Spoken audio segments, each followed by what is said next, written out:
하나님의 말씀은 구약 성경 창세기 15장 15절에서 17절 말씀입니다. 구약 성경 18쪽에 있습니다. 창세기 15장 15절에서 17절입니다. 제가 봉독하도록 하겠습니다.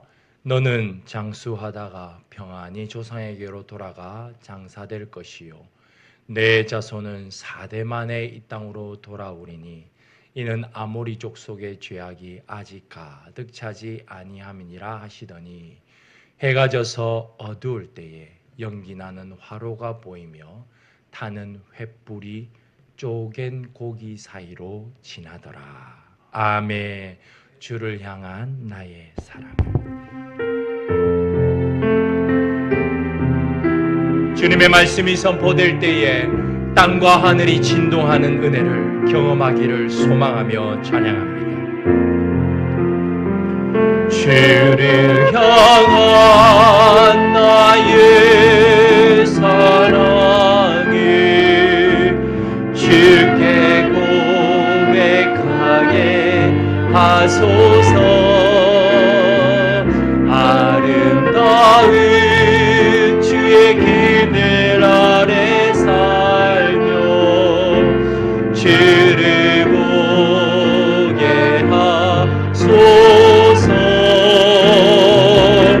주님의 말씀 선포될 때에 땅과 하늘 진동하리니 나의 사랑 고백하리라. 나의 그주 나의 진금 주님의 말씀 선포될 때 땅과 하늘 진동하리니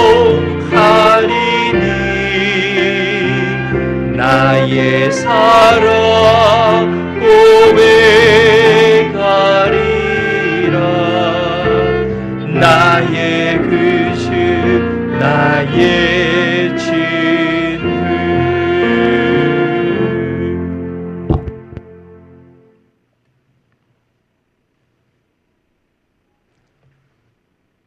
엘리야의 불을 아시지요? 하나님께서 엘리야의 기도에 불로 응답하셨습니다.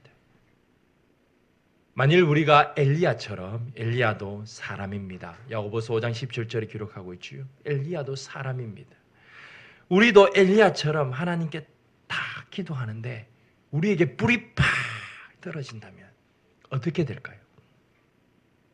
또 우리가 거하고 있는 이 동상동 땅에 하나님께서 불을 와 내리셔서 하나님께서 하셨음을 드러낸다면 그들은 어떻게 느끼겠습니까? 초자연적인 현상, 우리가 이해할 수 없는 초자연적인 상황이 일어나면 사람들은 초자연적인 존재에 대해 관심을 가지게 됩니다. 그것을 통하여서 두려워하게 됩니다. 초자연적인 존재를 인정하는 자리로 나가게 됩니다. 우리에게 그분은 하나님이십니다. 그러면 하나님이 없다고 말하는 사람들, 그러한 역사를 보았을 때 그렇게 말하는 사람들이 있을까요? 아마 없을 것입니다. 요즘 같은 시대에 이러한 일들이 딱 일어난다면 모든 사람들이, 폰을 들고 있는 모든 사람들이 영상을 찍어서 유튜브에 올리고 이것이 하나님의 역사라고 온 삽시간에 전 세계로 퍼져나갈 것입니다. 그러면 어떻게 되겠습니까? 많은 사람들이 와, 하나님의 역사에 감탄하고 하나님께로 돌아오게 될 것입니다. 그런데 하나님께서는 이 방법을 사용하지 않으십니다. 하나님은 지금도 마음만 먹으면 초자연적인 일을 얼마든지 행하실 수 있는 전지전능하신 분이십니다. 그런데 하나님은 이 방법을 사용하지 않으십니다. 그렇다면 하나님은 어떤 방법을 사용하십니까? 오늘 본문은 횃불 언약으로 잘 알려진 본문입니다. 왜냐하면 바로 17절의 말씀 때문입니다. 17절에서 타는 횃불이 쪼갠 고기 사이로 지나갔기 때문입니다. 하지만 창세기 15장에는 아브라함이 하나님을 믿음으로 의롭게 되었다고 말하는 구약의 이신층이 6절의 기록도 등장합니다. 그렇다면 이 횃불이 쪼갠 고기로 지나가는 것은 무슨 의미가 있을까요? 또 이 사건은 아브라함이 하나님을 믿음으로 의롭게 되는 것과는 또 무슨 관계가 있을까요? 하나님은 궁극적으로 이 두 가지의 사건을 통하여서 하나님의 백성들에게 어떤 말씀을 하기를 원하실까요? 창세기 15장을 통하여 우리는 하나님께서 하나님의 백성들에게 무엇을 말씀하시는지 살펴보기 원합니다. 이 본문의 내용은 아브라함이 가나안 왕의 연합군을 쳐부수고 롯을 데리고 온 사건에서 출발합니다. 히브리인으로 들어왔다는 이름의 뜻을 가진 이 히브리인으로 가나안 땅에 들어온 한 족장이 그 땅의 토종 왕의 연합군을 무찔렀습니다. 이것은 정말 큰일입니다. 훗날 야곱도 이러한 비슷한 상황에 처하게 됩니다. 그러나 그는 아브라함보다 더 직설적인 반응을 보입니다. 이것을 통해서 아브라함이 처한 상황이 얼마나 위험한 상황인지를 알 수 있습니다. 야곱은 직설적으로 표현하기를 악취를 내었다라고 말합니다. 시몬과 레위가 그들의 여동생에게 몹쓸 짓을 한 세겜을 멸하고 나자 야곱은 이렇게 말합니다. 창세기 34장 30절입니다. 야곱이 시몬과 레위에게 이르되 너희가 내게 화를 끼쳐 나로 하여금 이 땅의 주민 곧 가나안 족속과 브리스 족속에게 악취를 내게 하였도다. 나는 수가 적은즉 그들이 모여 나를 치고 나를 죽이리니 그러면 나와 내 집이 멸망하리라. 악취를 내게 하였다의 의미는 문제를 일으켰다 이 말입니다. 적은 수가 많은 적들에게 자신을 노출시키는 계기가 되었기 때문입니다. 전략상으로 아주 불리한 상황이죠. 아브라함도 마찬가지입니다. 가나안에 들어왔으므로 히브리인이라 불렸던 그입니다. 적은 수의 아브라함의 사람들이 가나안 연합군을 물리쳤으니 그들에게 많은 적이 생긴 것은 불보듯 뻔한 일입니다. 아브라함은 조카 롯을 데리고 왔고 하나님께서 그를 승리하게 하셨습니다. 하지만 그가 현실을 볼 때에 두려운 것은 사실입니다. 야곱과 같이 두려웠음을 알 수 있습니다. 이뿐 아닙니다. 하나님께서 창세기 13장 14절부터 14절에 걸쳐서 분명히 말씀하시기를 네 자손을 티끌같이 많을 것이다 라고 말씀하셨습니다. 하지만 그는 여전히 자식이 없는 상황입니다. 이것은 창세기 15장 2절을 통해서 드러납니다. 오히려 조카 롯마저 잃을 뻔한 상황에 처하였습니다. 하나님께서 말씀하신 약속이 전혀 현실로 보이지 않는 그런 상황입니다. 이것을 잘 기억하십시오. 지금 아브라함이 처한 상황은 약속이 전혀 현실로 보이지 않는 암담한 상황입니다. 이런 상황에서 하나님은 아브라함을 환상 가운데 찾아오십니다. 무엇으로 찾아오십니까? 말씀으로 찾아오십니다. 말씀으로 찾아오셔서 이렇게 말씀하십니다. 창세기 15장 1절입니다. 아브라함아 두려워하지 말라. 나는 내 방패요 너의 지극히 큰 상급이니라. 하나님께서 아브라함의 상황을 정확히 이해하고 계심을 이 문장을 통해서 나타납니다. 이에 아브라함은 자신이 상속자가 없으니 그 당시의 사회적인 규칙을 따라서 그의 종인 엘리에셀이 상속자가 될 것이라 말합니다. 그러자 하나님은 아브라함의 몸에서 날짜가 상속자임을 말씀하십니다. 창세기 13장에서 약속하신 자손의 약속을 보다 구체화시키십니다. 그뿐 아닙니다. 그를 밖으로 데리고 나가십니다. 아브라함을 데리고 나가시죠. 그리고는 별을 보여주십니다. 그리고 말씀하십니다. 별과 같이 네 자손이 많아질 것이야. 이렇게 다시 한번 말씀하셨습니다. 이때 아브라함이 어떻게 반응했습니까? 15장 6절의 기록입니다. 아브라함은 하나님을 믿었습니다. 아브라함이 여호와를 믿으니 여호와께서 이를 그의 의로 여기셨고, 아브라함은 여호와 하나님께서 자신의 몸에서 날 자가 상속자며 그리고 자손의 씨가 자신이 보고 있는 별과 같이 많아질 것이라는 말씀, 약속의 말씀을 듣고 믿었습니다. 하나님의 약속의 말씀을 믿었습니다. 하나님을 믿었습니다. 하나님을 믿으니 하나님께서 그것을 의로 여기십니다. 보다 더 역동적으로 이 원문에 따라 이 본문을 이렇게 설명할 수 있습니다. 앞에서 말한 그 자손의 약속이 이루어지지 않는 암담한 현실에 아브라함이 있습니다. 하나님께서 아브라함을 찾아오셔서 별을 보여주십니다. 그리고는 다시 한번 자손의 약속을 상기시켜주죠. 그때 아브라함이 어떻게 했을까요? 아멘! 이렇게 대답했습니다. 6절에 믿다는 이 히브리어로 아만입니다. 이 아만에서 아멘이라는 단어가 나옵니다. 그리고 아브라함은 하나님께서 자신에게 씨를 주실 것이라는 이 약속을 자신이 아멘으로 화답하는 것을 아주 당연한 것으로 여겼음을 의미합니다. 하나님의 말씀에 대한 그 응답은 그의 믿음이었습니다.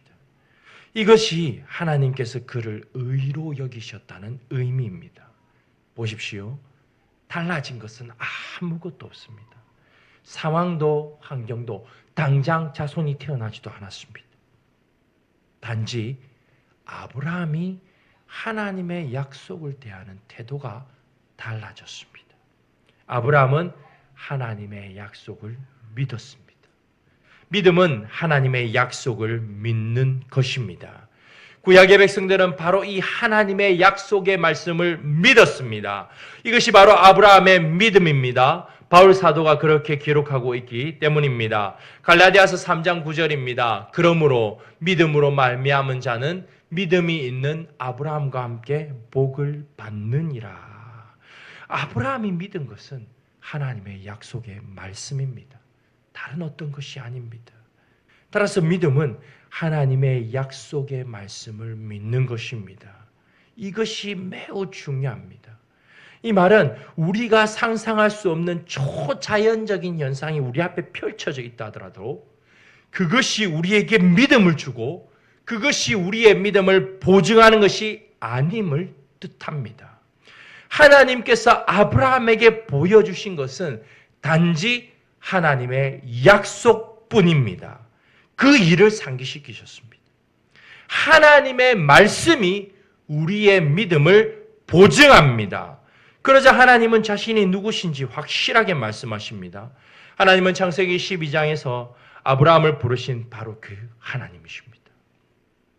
이것은 출애굽기 20장 십계명의 서문에서도 등장합니다. 출애굽기 20장 2절입니다. 나는 너를 애굽 땅 종되었던 집에서 인도하여 낸 내 하나님 여호와니라. 무슨 말입니까? 지금 하나님께서 아브라함에게 내가 이 하나님이야 라고 말하는 것은 하나님과 이스라엘 백성의 언약 관계를 뜻하듯이 하나님과 아브라함의 언약 관계를 뜻합니다. 이스라엘 백성은 그들의 하나님이십니다. 하나님이 이스라엘 백성의 하나님이시고 이스라엘 백성은 그들의 하나님입니다. 이것이 구약에 나타난 언약의 핵심입니다. 이것은 출애굽 2세대들에게 광야 생활에 태어난 자들에게 그 모세가 당부하는 신명기에서 더욱 분명하게 드러납니다. 신명기 29장 13절 우리 함께 읽겠습니다. 아주 중요한 성경 구절입니다. 여호와께서 내게 말씀하신 대로 너 내 조상 아브라함과 이삭과 야곱에게 맹세하신 대로 오늘 너를 세워 자기 백성을 삼으시고 그는 친히 내 하나님이 되시려 함이니라. 아멘. 하나님의 선언은 아브라함은 아브라함의 하나님이시고 하나님은 아브라함의 하나님이시고 아브라함은 그 하나님의 백성임을 말합니다. 그러자 아브라함은 증거를 요청합니다. 8절입니다. 주 여호와여 내가 이 땅을 소유로 받을 것을 무엇으로 알리까? 하나님의 약속을 내가 믿는데 그것을 무엇으로 확증할 수 있겠습니까? 이렇게 질문합니다. 여기에 대한 응답이 바로 횃불 언약입니다. 따라서 횃불 언약은 땅을 소유로 받을 것, 이 약속의 자녀들이 이 땅을 소유로 받고 아브라함의 자손들이 반드시 이 땅으로 돌아올 것들, 이러한 모든 것들에 대한 보증입니다. 하나님께서 아브라함에게 말씀하신 그 약속을 친히 자신이 보증하는 행위가 바로 이 횃불 언약입니다. 이를 위해서 하나님은 당시의 한 나라의 왕과 다른 나라의 왕이 맺는 언약식을 사용하십니다. 이것을 우리는 종주가신조약이라 부릅니다. 종주는 한 나라를 지배하는 왕을, 그리고 가신은 지배를 당하는 왕을 가리킵니다. 2024년 3월에 종방한 고려와 거란의 전쟁을 다룬 고려-거란 전쟁이라는 사극에서도 보셨을 것입니다. 결국 고려는 거란을 이겼습니다. 하지만 거란이 종주였고 고려가 가신이었던 적이 있습니다. 그래서 당시의 왕인 현종이 직접 친조, 왕이 거란의 왕을 직접 찾아가, 고려의 왕이 거란의 왕을 직접 찾아가 조공을 바치고 예를 표하는 것을 친조라 하는데, 그것을 하도록 위협을 받았습니다. 아브라함 당시에도 이와 같이 종주가신의 관계가 있었습니다. 당시에 종주가신 언약식은 이렇게 진행됩니다. 이 언약식을 알아야 이 본문 창세기 15장을 이해할 수 있습니다. 종주는 종주와 지배하는 왕입니다. 종주와 가신이, 지배당하는 왕이 함께 옆으로 섭니다. 그들이 서 있는 가운데 송아지와 같은 덩치 큰 동물을 그 앞에 딱 매답니다. 그리고 당연히 지배하는 왕인 종주가 지배당하는 왕인 가신에게 요구할 것들을 요구합니다. 이렇게 해라. 언약을 맺습니다. 그리고 언약을 맺은 후에 그 둘 앞에서 동물을 칼로 쪼갭니다. 둘로 쪼개는 것은 언약을 맺는 행위입니다. 언약식이지요. 자르면 그 피가 왕들에게 튑니다. 그 후 지배를 당하는 왕인 가신은 그 쪼갠 고기 사이로 지나갑니다. 이것은 의미합니다. 만일 내가 종주와 지배하는 왕인 종주와 맺은 이 언약을 깰 경우에 가신인 나도 저 동물처럼 되겠다라는 의미입니다. 아주 무시무시하고도 살벌합니다. 하지만 확실한 언약입니다. 이 언약은 목숨을 걸고서라도 지켜야 한다는 의미입니다. 따라서 이 언약에서의 담보는 목숨입니다. 이 쪼개진 고기를 보면서 가신은 종주에 대한 예를 깍듯하게 행합니다. 여기서 분명히 지배를 당하는 가신이 그 쪼갠 고기 사이로 지나갑니다. 이 내용이 예레미야 34장 18절에도 기록되어 있습니다. 예레미야 34장 18절입니다.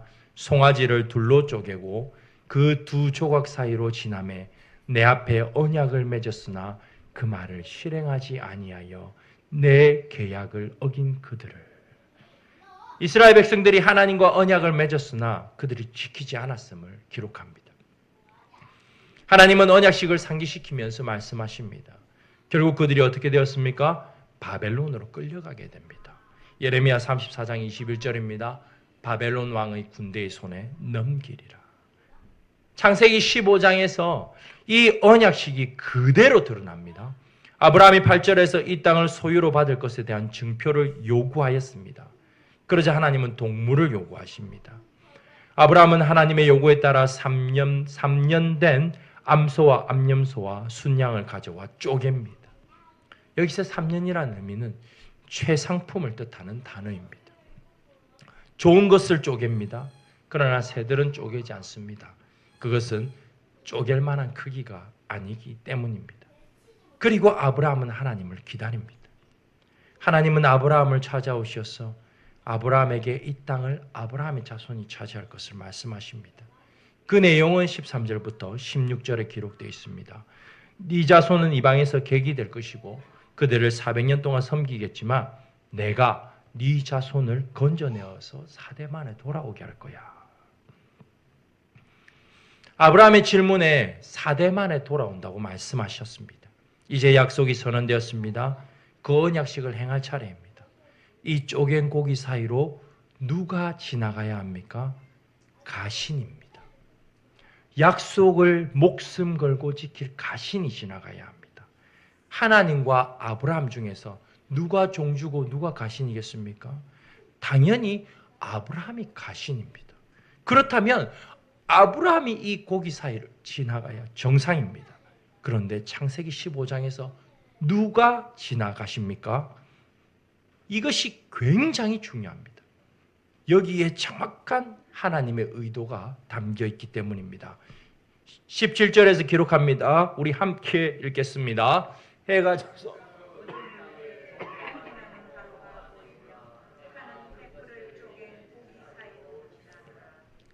쪼갠 고기 사이로 지난 것은 무엇입니까?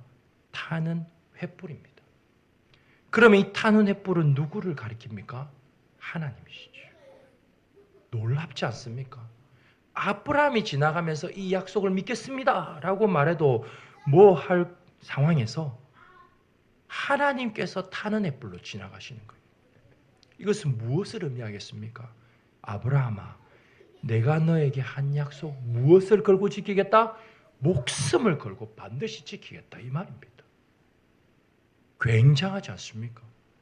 8절에 내가 이 땅의 소유를 받을 것을 하나님 어떻게 합니까? 질문한 아브라함에 대한 답변입니다. 네 자손들이 이 땅을 차지하게 될 것이다. 그리고 그것을 내 목숨을 걸고 보증할게 라는 표시입니다. 이것이 하나님의 약속입니다. 아브라함에게 충분한 대답이 되었습니다. 그 후 그 땅의 경계를 통해서 그들의 자손이 돌아올 땅이 바로 약속의 땅인 가나안임을 말씀하시지요. 따라서 창세기 15장 15절에서 17절에서 하시는 말씀의 메시지는 분명합니다. 우리 함께 읽겠습니다. 하나님은 하나님의 약속을 믿는 아브라함에게 자신의 목숨을 걸고 그 약속을 지키시는 신실하신 분이십니다. 아멘. 우리는 알고 있습니다. 이 약속이 무엇이었는지를. 아브라함의 자손들은 야곱의 때가 되어서 애굽으로 온 가족이 내려갑니다. 이유는 요셉이 애굽에서 총리가 되었기 때문입니다. 그리하여 그들은 애굽 땅에 430년 동안 머물게 됩니다. 출애굽기 12장 40절이 기록합니다. 이스라엘 자손이 애굽에 거주한 지 430년이라. 그러나 오늘 창세기 본문 15장 33절은 400년이라 말합니다. 또 창세기 15장 16절에서는 4대 만에 돌아온다고 말합니다. 4대는 일반적으로 400년이지요. 여기서 4대는 레위의 4대 자손인 모세의 때에 출애굽할 것을 암시하는 단어입니다. 400년은 또 창세기 15장 13절의 기록과 사도행전 7장 스데반의 설교의 기록처럼 이스라엘 백성들이 순수하게 괴롭힘을 당한 시기를 400년이라 합니다. 따라서 430년은 그들이 애굽에 거한 전체 시기였고, 이것의 차이인 30년은 요셉의 통치 기간으로 요셉의 시기에는 그들이 괴롭힘을 당하지 않았다라는 것으로 봅니다. 중요한 것은 이 수치가 아니라 그들이 하나님의 약속대로 출애굽을 했다는 점입니다. 출애굽을 하였고 그들은 약속의 땅 가나안으로 들어가 아모리 족속을 진멸합니다. 가나안은 아모리 족속이라 불릴 만큼 아모리의 영향력이 컸습니다. 그래서 가나안 족속과 동의어가 바로 아모리 족속입니다. 여호수아 24장 8절에 나와 있습니다. 하나님께서 창세기 15장 16절에서 바로 아모리의 죄악을 말씀하시는 것은 가나안의 족속들을 몰아내고 하나님의 백성들이 들어올 것임을 확증하는 표시입니다. 역사적 사건이지요. 하나님께서 그들의 죄악 때문에 가나안의 족속을 완전히 진멸하라고 하셨음을 암시하는 부분입니다. 하나님께서 아브라함에게 약속하신 대로 그들은 애굽에서 종살이하였으나 결국 가나안으로 돌아왔습니다. 이것은 여호수아서에 잘 나타나 있습니다. 하나님은 이렇게 정확하게 말씀하신 약속을 이루셨습니다. 왜냐하면 하나님은 그 약속에 자신의 목숨을 거셨기 때문입니다. 출애굽한 백성들은 하나님의 말씀을 믿기도 했다가 믿지 않기도 했습니다. 마찬가지로 바벨론으로 포로로 끌려갔다가 다시 돌아와서도 그렇게 고생을 하고도 돌아와서도 하나님의 말씀을 믿다가 믿지 않습니다. 이 내용이 바로 말라기서에 기록되어 있습니다. 하지만 하나님은 그들의 상황과 관계없이 정확하게 그 약속을 이루셨습니다. 하나님께서 정확하게 말씀이 육신이 되어 우리 가운데 오셨기 때문입니다. 말씀이 육신이 되어 우리 가운데 거하게 되신 분 누구십니까? 예수 그리스도 주님이십니다. 요한복음 1장 14절 함께 읽겠습니다. 말씀이 육신이 되어 우리 가운데 거하심에 우리가 그의 영광을 보니 아버지의 독생자의 영광이요 은혜와 진리가 충만하더라. 이것은 굉장한 의미가 있습니다. 왜냐하면 성도로 살아가는 우리의 여정은 한마디로 약속의 가나안 땅으로 돌아가는 삶입니다. 삶이기 때문입니다. 우리가 살아가는 이 여정은 영원한 안식을 향해 나가는 삶입니다. 이것을 히브리서 4장 9절에서 말합니다. 히브리서 4장 9절입니다. 그런즉 안식할 때가 하나님의 백성에게 남아 있도다. 여호수아가 구약의 이스라엘 백성들을 이끌고 가나안에 들어갔습니다. 약속하신 대로. 이제는 여호수아보다 크신 예수님께서 말씀이 육신이 되어 우리 가운데 오셨고 바로 그 예수 그리스도께서 우리를 약속의 땅으로 인도하십니다. 왜 그렇습니까? 예수 그리스도 주님께서 대제사장으로서 우리의 모든 죄를 해결하셨기 때문입니다. 따라서 우리는 예수 그리스도 없이는 이 영원한 약속의 땅으로 결코 들어갈 수 없습니다. 히브리서 4장 14절이 증거합니다. 그러므로 우리에게 큰 대제사장이 계시니 승천하시니 곧 하나님의 아들 예수시라. 우리가 믿는 도리를 굳게 잡을지어다. 예수 그리스도 없이는 영원한 안식은 존재하지 않습니다. 이를 위해 하나님께서 상기시키는 것은 무엇이겠습니까? 바로 하나님의 말씀입니다. 우리가 잘 아는 히브리서 4장 12절부터 13절 하나님의 말씀의 능력을 말하는 그 구절은 바로 이런 맥락에서 나온 이 말입니다. 영원한 안식을 하나님께서 말씀으로 보장하심을 말하는 것이 바로 히브리서 4장 12절부터 13절. 하나님의 말씀은 살았고 운동력이 있어, 활력이 있어. 바로 이 말씀입니다. 하나님의 말씀의 무게가 우리에게 어느 정도인지 깨닫습니까? 하나님의 말씀의 무게가 이렇게 무겁습니다. 그렇다면 과연 우리에게는 어느 정도 됩니까? 통계에 의하면 그리스도인 10명 중 2명만이 매일매일 성경을 읽는 그러한 시대에 우리는 살아가고 있습니다. 이런 시대에 하나님께서 목숨 걸고 약속의 말씀을 지키신다는 것은 굉장한 외침입니다. 오늘 이 외침을 통해서 우리 모두가 덮어두었던, 멀리 두었던 하나님의 말씀을 펼칠 수 있기를 진정으로 바랍니다. 저는 고신대학교 신학과를 다녔습니다. 저희 학교는 부산 영도에 있었습니다. 꼭대기에 있습니다. 영도에 가려면 부산역에서 버스를 갈아타야 합니다. 시간이 맞지 않으면 때론 택시를 타고 학교에 올라가야 했습니다. 어느 때는 일부러 택시를 타기도 했습니다. 왜냐하면 택시를 타고 학교까지 가면, 대학교까지 가면 가는 동안 집중적으로 택시 운전사에게 복음을 전할 수 있기 때문입니다. 택시 기사에게 복음을 전할 때 어떻게 시작하는지 아십니까? 이렇게 시작합니다. 기사님께서 저와 함께 이렇게 택시를 타고 가다가 이런 일 없어야겠지만 만일 사고가 나면 저는 천국 가는데 기사님은 천국 가실 수 있습니까? 이렇게 질문하며 시작합니다. 그러면 기사님께서 이렇게 들으시고는 이렇게 말씀하십니다. 천국 있습니까? 천국 한번 보여주시면 제가 믿겠습니다. 그럼 당장 다음 주부터 교회를 나가지요. 이렇게 비난하듯이 말을 합니다. 어떻습니까? 천국이 있습니까? 영원한 하나님 나라가 있습니까? 그렇다면 질문입니다. 보신 분 계십니까? 아마도 이 질문에 나는 천국을 보았습니다. 천국이 이렇게 생겼고요. 막 집을 묘사하듯이 묘사하실 수 있는 분은 찾기 매우 어려울 것입니다. 천국이 그래 내가 보았으니 눈으로 직접 보았으니 천국이 있음을 확실합니다 라고 말하는 사람은 매우 찾기 힘들 것입니다. 그렇습니다. 우리는 그저 하나님의 말씀만 받았기 때문입니다.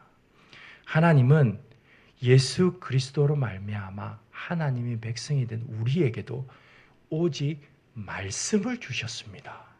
이 말씀으로 영원한 안식을 바라봅니다. 왜 그렇습니까? 하나님께서는 이 약속을 자신의 목숨을 걸고 지키시기 때문입니다. 그런데 우리가 자꾸 긴가민가합니다. 그래서 우리가 때로는 자꾸 초자연적인 것을 보고 싶어 해요. 하나님께서 내 앞에 딱 나타나기만 하면 내가 믿겠는데, 하나님께서 이 일을 딱 해주시기만 하면 내가 믿을 수 있는데, 이것도 하고 저것도 하고 있는데, 그것이 나타나지 않으면 하나님의 존재에 대해 의심을 하게 되죠. 우리 가운데 초자연적인 것을 한 번이라도 경험해 본 사람이 있다면 반드시 약속의 말씀을 붙잡아야 합니다. 초자연적인 현상이 불과 같은 것이라면 말씀은 땔감입니다. 땔감 없이 불이 존재할 수 있을까요? 땔감 없는 불은 시간이 지나면 다 꺼지기 마련입니다. 수련회에 갔다 오면 한참 동안 뜨거웠다가 어느 시점이 되면 다 가라앉는 것을 우리는 한 번쯤은 보셨을 것입니다. 그런데 이 자극적인 불을 경험한 사람들은 자꾸만 이 자극적인 불을 찾습니다. 불만 찾습니다. 신앙은 결코 자극적이지 않습니다. 오늘 말씀이 분명하게 말씀하십니다. 하나님은 말씀하시고 그 말씀을 목숨 걸고 지키시는 분이십니다. 예레미야가 이것을 잘 묘사합니다. 예레미야 33장 2절입니다. 이를 행하시는 여호와, 그것을 만들며 성취하시는 여호와, 그의 이름을 여호와라는 이가 이와 같이 이르시도다. 하나님은 지금도 말씀으로 역사하십니다. 말씀이 육신이 되어 우리 가운데 거하신 예수 그리스도께서 성령으로 우리를 인도하시고, 하나님은 그 약속하신 그 말씀을 자신의 목숨을 걸고 지키십니다. 우리가 하나님 말씀에 아멘 하면서 믿습니다 라고 외쳐도 아무것도 상황이 달라지지 않을 수 있습니다. 여전히 반복되는 날일 수 있습니다. 그러나 한 가지 확실한 것은 아브라함처럼 하나님의 말씀을 대하는 우리의 태도가 달라집니다. 우리가 읽고 듣고 보는 하나님의 말씀을 진정 하나님의 말씀으로 받고 있는지 진지하게 점검해 볼 필요가 있습니다. 그것이 진정 하나님의 말씀으로 우리가 받는다면 분명 우리가 매일매일 펼치는 그 말씀을 대하는 태도가 달라질 것이기 때문입니다. 이것이 우리가 대해야 하는 말씀의 무게입니다.